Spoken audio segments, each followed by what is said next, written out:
Masayang buhay, mga kabukid, mga kanayon. Fire.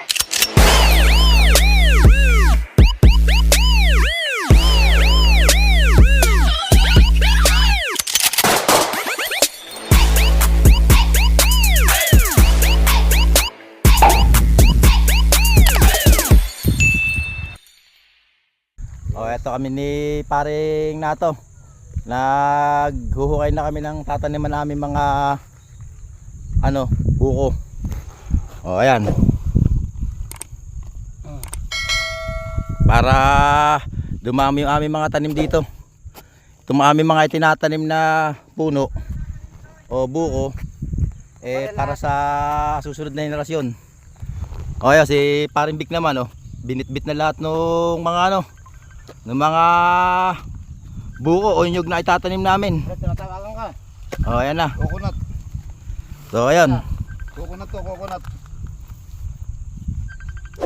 So ayun, nakapaglagay na si paring Bik na isa. Oh. May pangalan. Mga kabukid, mga kanayon. Tuloy-tuloy lang kami sa pagtatanim ng aming mga coconut seedlings. Ayan Pare pala na lang.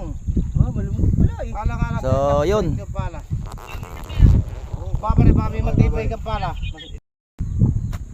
So mga kabukid, mga kanayon. Palibasa iba sanay ka sa aming pagdating sa bukid eh. Ayan.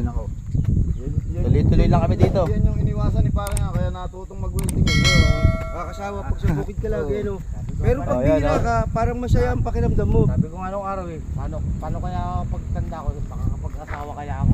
Ako nga kaya nagtuloy sa Maynila. Nagsawa ako yun. Sa bundok Tuloy-tuloy lang kami Ako kumusta pa, Eto, tuloy-tuloy lang kami Ito pa yung aming mga pananim. Meron pang natitirang dalawa na lang. Kung magtanim ako, diretso-diretso eh. Umiis lang yan. Baka nga hinuhulugan mo pa pare. Mawala So sa yun, parang ang saya namin dito.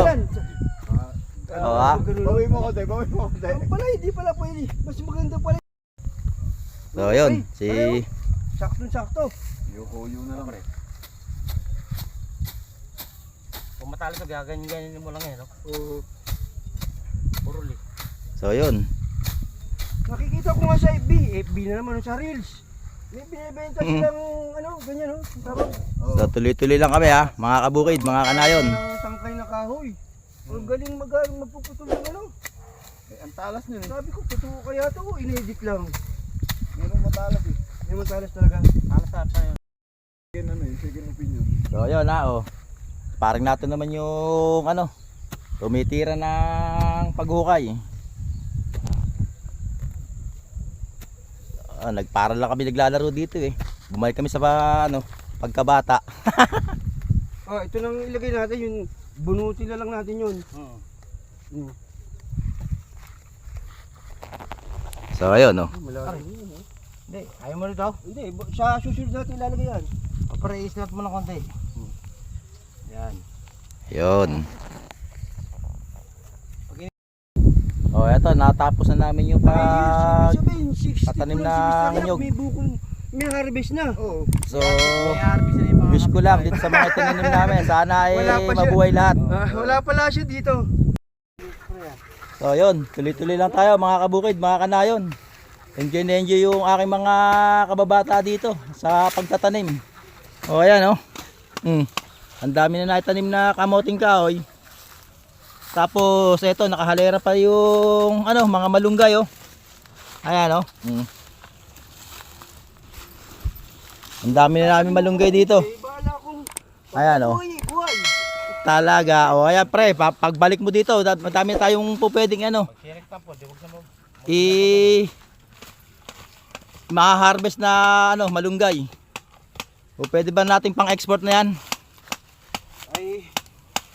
Ayan Pinakamahina ni Rick, hindi ba mag-primera yung segunda klase to? Hindi po pwedeng tercera lang to pag... So yun, saya-saya namin dito. Hindi kami papayag na tercera, hindi primera pag sumablay segunda. Dapat ikwarta mo na para pera na. I know is not enough.